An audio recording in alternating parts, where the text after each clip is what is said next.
გაიგეს ეს ამბავი, რომ გომესკი აპირებს ჩემი გადმოყვანა და საქართველოში უკვე წავიდა ეს ლაპარაკი რა რაღაცნაირად მოდით კი არ შევაშინოთ, გავაფრთხილოთ. არ მინდა ახლა გვარები და სახელები თქვა, ვინ გამომიძახა, სად გამომიძახეს, რა მანქანით მოვიდნენ ჩემთან სახლში, ამტენიანი იყო თუ რაც იყო, მე მგონი ყოფტები. გამომიძახეს ერთ ადგილას.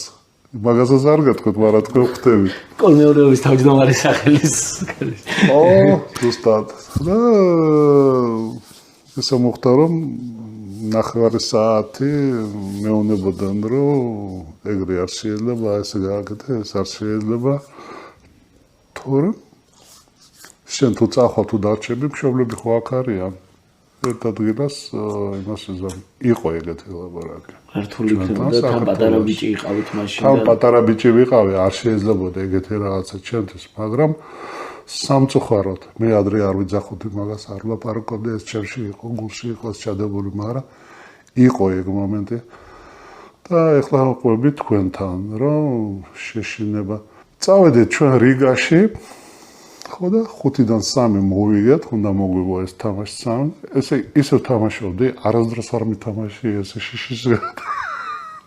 რა არის ადამიანი იცით, მაინც ხო იცი? მე ხო რობოტი არა ვარ არა.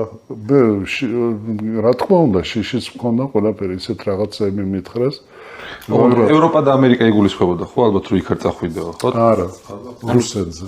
საქართველოს. არა, ევროპა და ამერიკა არა. ამერიკაში არ იყო, არ ვიცი, ხო და კიდე ერთხელ მიმეორება. ეს იყო, არა, ესე ისევ და ისევ რუსეთზე იყო ლაპარაკი. შეიძლება ევროპაში, მაგრამ ევროპაში არავის არ შეუთავაზებია ჩემთვის მაშინ. შეიძლება იფიქრეს, რომ ამ რუსეთის დონეზე რო გავაფრთხილოთ, მიხვდება, რომ ამაში ევროპაც რა თქმა უნდა, ეხლა ამათთვის ეხლა ევროპა იქნება, თუ ამერიკა იქნება, თუ რუსეთი იქნება, სულ რა მნიშვნელობა აქვს, ხო? თავარია რომ არ გავიდეს და დარჩეს ჩვენთან. თან ეს რამდენი წლისა ვარ, იცი? 22-23 წლისა ვარ და ხო ბიჭუნა ვარ, რა თქმა უნდა პატარა. და იყო ეგეთი მომენტი. არა აქვს მნიშვნელობა ამერიკა იქნება თუ ევროპა ეხლა, იყო ეგეთი ისა.